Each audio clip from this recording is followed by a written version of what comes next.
네, 요즘은 건강에 대한 관심이 정말 높은 것 같습니다. 운동 종류도 가지가지고요.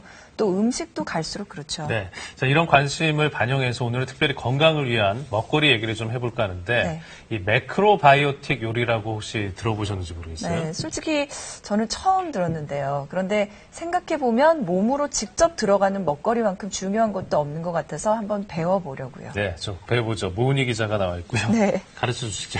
네, 건강을 위해서 한때 채식주의가 유행하던 적이 있었는데요. 이제는 매크로바이오틱 요리가 아주 인기라고 합니다. 네. 이게 특정 음식을 엄격히 제한하는 게 아니고요. 있는 그대로 받아들이는 거고요. 또 껍질과 씨까지 되도록이면 통째로 다 먹는 자연주의 식사법인데요. 일본에서 처음 시작했다고 해요. 이 매크로바이오틱이 지금은 미국과 유럽으로 건너가서 장수식으로 각광받고 있다고 합니다. 버리지 않고 다 먹으니까 음식물 낭비도 없고 좋을 것 같은데 어떻게 요리해서 먹을 수 있는지 지금부터 함께 보시죠. 기네스 펠트로, 마돈나, 빌 클린턴 전 대통령이 즐겨 먹는 요리가 있습니다. Fruits, and whole grain bread, and I just feel better doing it. 바로 매크로바이오틱 요리인데요. 위대한 생명을 담은 요리라는 뜻을 담고 있습니다. 매크로바이오틱은 제 땅에서 나는 제철의 음식을 줄기나 뿌리나 껍질을 가능한 버리지 않고 통째로 먹는 걸 원칙으로 하고 있어요.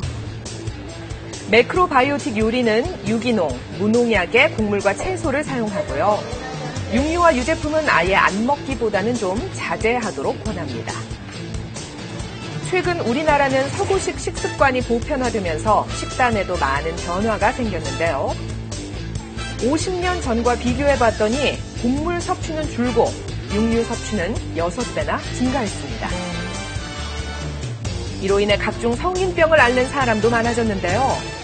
그래서 매크로바이오틱 요리는 영양 성분이 풍부한 도정이 안 된 통곡물을 섭취하고요.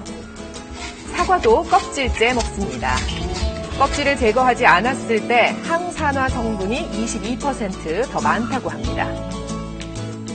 귤 역시 과육보다 껍질에 비타민C가 4배 더 많고요. 양파의 껍질과 뿌리에도 세포 노화 방지 성분이 들어있습니다.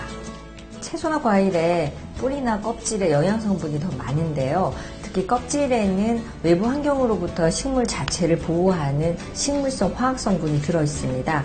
이 성분을 먹으면 우리 몸에서는 항산화 작용을 하기 때문에 독소를 배출하는 역할을 하고요.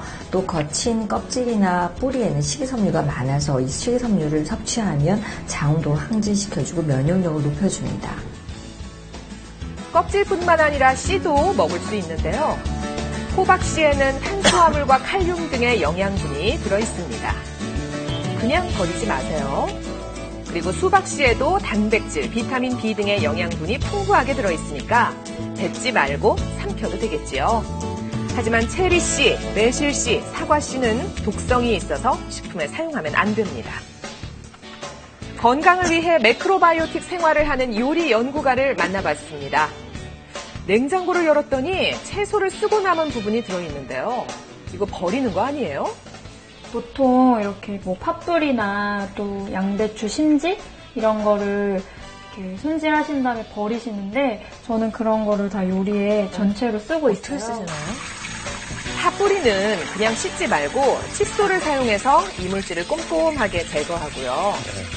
먹기에 편하도록 잘게 썰어주면 됩니다. 우엉 같은 뿌리 채소도 다 껍질째 사용하는데요. 잘게 채 썬 우엉과 당근, 팥뿌리까지 넣고 약한 불에 볶으면 매크로바이오틱 반찬이 완성됩니다. 보기에는 좀 안 예뻐도 영양은 듬뿍이지요. 평소에도 채소 껍질과 뿌리로 만든 요리를 즐겨 먹는다고 하네요. 육류와 달걀은 되도록 피하고 뿌리 채소를 넣어서 만든 현미밥을 먹는다고 합니다. 건강해 보이네요, 진짜.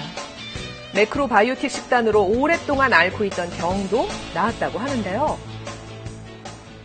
6살 때부터 한 20년 정도 건선이라는 자가 면역 피부 질환으로 고생을 했는데요. 전신의 거의 80% 정도 다 건선이 와서 그런 식습관의 변화를 주면서 이 피부 질환도 완치가 됐고요. 네. 그 이후의 생활은 아주 건강하게 잘 하고 있습니다.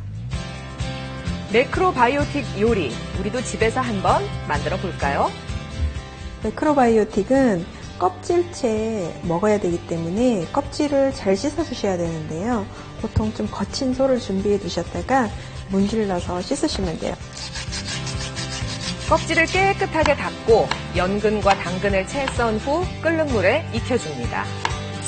깨끗하게 씻은 현미와 현미 양의 5배 정도 되는 물을 넣고 팔팔 끓입니다. 현미가 익으면 연근과 당근, 치커리를 넣은 후 간장 양념을 만들어서 잘 섞어주면 되는데요. 짭조름한 양념장과 잘 비벼서 그릇에 담으면 영양 만점 현미 근채 샐러드가 만들어집니다. 밥 대신에 한 그릇 음식으로 먹어도 손색이 없겠지요? 단호박 스프도 매크로바이오틱으로 만들어 볼게요. 먼저 단호박 속의 씨를 남김없이 빼냅니다. 찜통에 손질한 단호박을 넣고 20분 동안 푹 익힙니다. 단호박의 껍질을 벗겨서 두유와 함께 곱게 갈아주는데요. 여기에 쌀가루를 넣고 잘 섞어서 반죽을 합니다. 이 반죽을 새알심처럼 동글동글 빚으면 초록빛의 껍질 경단이 만들어집니다. 말린 호박씨는 껍질을 벗기지 않은 상태에서 약한 불에 볶아줍니다. 호박을 끓여서 만든 수프에 아까 경단을 넣어서 살짝 익혀주고요. 부드럽게 익은 수프를 그릇에 담은 뒤 볶아놨던 호박씨를 올리면 고소하고 달콤한 단호박 수프가 완성됩니다. 껍질부터 씨까지 정말 버릴 게 하나 없는 건강 요리지요. 자연을 있는 그대로 섭취하는 매크로바이오틱 요리. 영양 많은 껍질과 뿌리로 건강식을 차려보는 것도 좋을 것 같습니다.